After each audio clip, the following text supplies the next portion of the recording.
तो जैसे कि ऑक्सीटोसिस होता है, उसके अंडर 3 ये ड्रग्स हैं।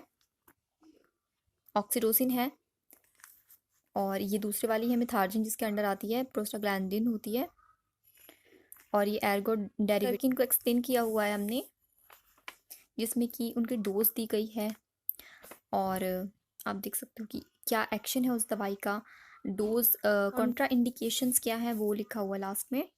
तो ये चीज़ें हैं।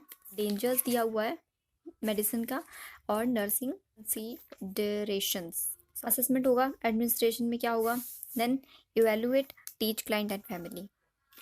पूरा मेडिकेशन के बारे में ही इसमें हम बताएंगे। उसके बाद एर्गो डेरिवेटिव्स का हम थोड़ा सा लिखेंगे, मोड ऑफ एक्शन बताएंगे, और उसका रूट क्या है, इंडिकेशंस, किन इंडिकेशंस में हम ये मेडिकेशन देते हैं, मिथार्जिन जो होती है। फिर उसका कॉन्ट्रा इंडिकेशन इसमें आ गया, ये देखो आपको दिख रहा होगा, इसका कॉन्ट्रा इंडिकेशन है सीवियर पीपीएच में देंगे, जैसे R H negative cases, multiple pregnancy. So adverse effect आपको बताना है, नर्सिंग कंसीडरेशंस।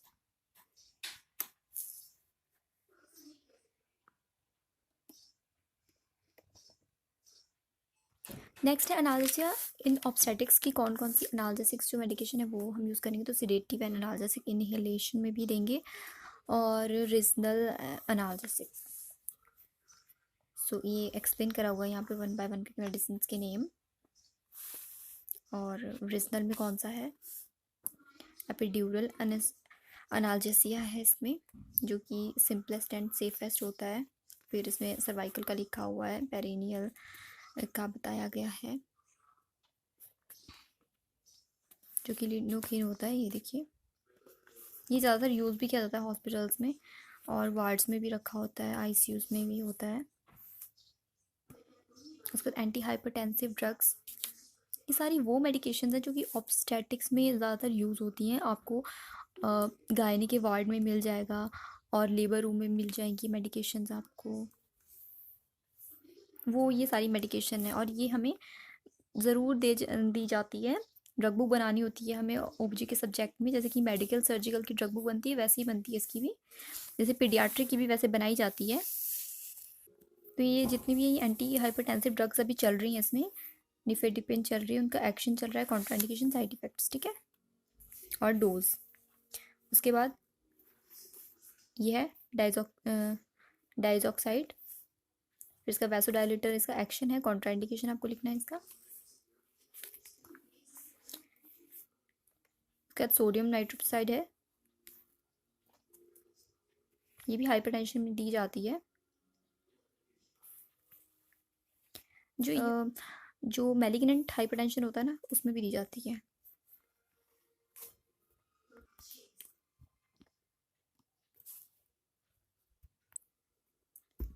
सो ये नेक्स्ट है, यहाँ पे लोबेटालोल है, ये पीछे वाली मेडिकेशन का ही हम सारा कर रहे थे कवर। उसके बाद लोबेट है, कंप्लीट लोबेट का इंफॉर्मेशन हमने नोट करा हुआ है इसमें।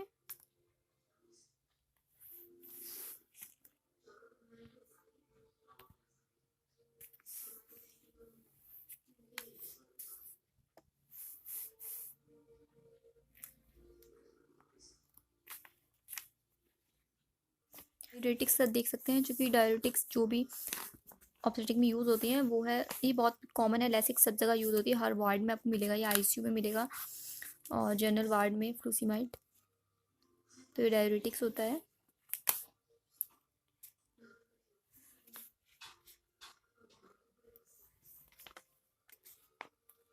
मेडिकेशन स्टार्ट हो गई है। तो सभी डायूरेटिक्स जो ड्रग हैं वो भी हम आपको बता रहे हैं। फिर नेक्स्ट है, उसके बाद टोकोलाइटिक एजेंट्स आ गए हैं।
इसका एक्शन, ये सारी एंटी कन्वर्जेंट मेडिकेशन चल रही है, फिनोटाइन है।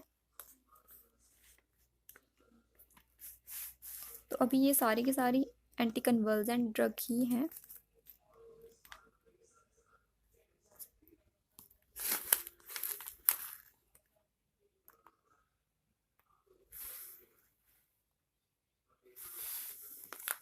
अब ये एंटीकोगुलेंट्स यहाँ से मेडिकेशन स्टार्ट हो चुकी हैं, जिसमें ये हेपेरिन है सबसे पहले। ये आपको पता ही होगा, हेपेरिन बहुत ज़्यादा यूज़ किया जाता है एंटीकोगुलेंट ड्रग्स में। हेपेरिन एंड वारफरिन 2 मेडिकेशंस होती हैं जो ज़्यादातर यूज़ की जाती हैं एंटीकोगुलेंट्स में। वारफरिन टैबलेट फॉर्म में भी यूज़ होती है। वैसे ये जो वारफरिन होती है ये ओरली ही दी जाती है, हेपेरिन होती है जो आईवी देते हैं, या फिर सबकुटेनियस भी जाता है ये वारफरिन है। उसका एक्शन हमने बता दिया है। एंड उसके बाद उसका ये है डोज। ओरली यहाँ पे लिखा भी गया है 10-15 mg orally 2 days followed by 2 to 10 mg at same time तक। तो इतना देना है, और उसके बाद जब 2 दिन हो जाएं तो 2 से 10 mg देना है, फॉलोड बाय करके लिखा होता है। ये कई बार पर्ची पे भी लिखा होता है। और पेशेंट की इसका मतलब ये होता है कि पहले 2 दिन तो इतना देना है, ज़्यादा डोज देनी है, फिर डोज को कम कर देना है। साइड इफ़ेक्ट है, नर्सिंग रिस्पॉन्सिबिलिटी है। तो हमारी ड्रग्स अभी यहाँ पे ख़त्म हो गई हैं। अभी नर्सिंग रिस्पॉन्सिबिलिटीज़ आपको लिखना होता है, वैसे ये भी सही होता है, लिख देना चाहिए। जब ये कुछ बनाते हो ना तो फिर नर्सिंग रिस्पॉन्सिबिलिटी ज़रूर लिखना चाहिए, उसके मार्क्स भी एक्स्ट्रा मिल जाते हैं। नर्सिंग रिस्पॉन्सिबिलिटी जब देख लेते हैं ना तो वो इफ़ेक्टिव लगता है देखने में भी। तो कुछ इजी नर्सिंग रिस्पॉन्सिबिलिटीज़ हैं, ज़्यादा डिफ़िकल्ट नहीं है, सबको समझ आ जाएंगी आराम से। यहाँ से आप देख कर नोट कर सकते हो। And then bibliography.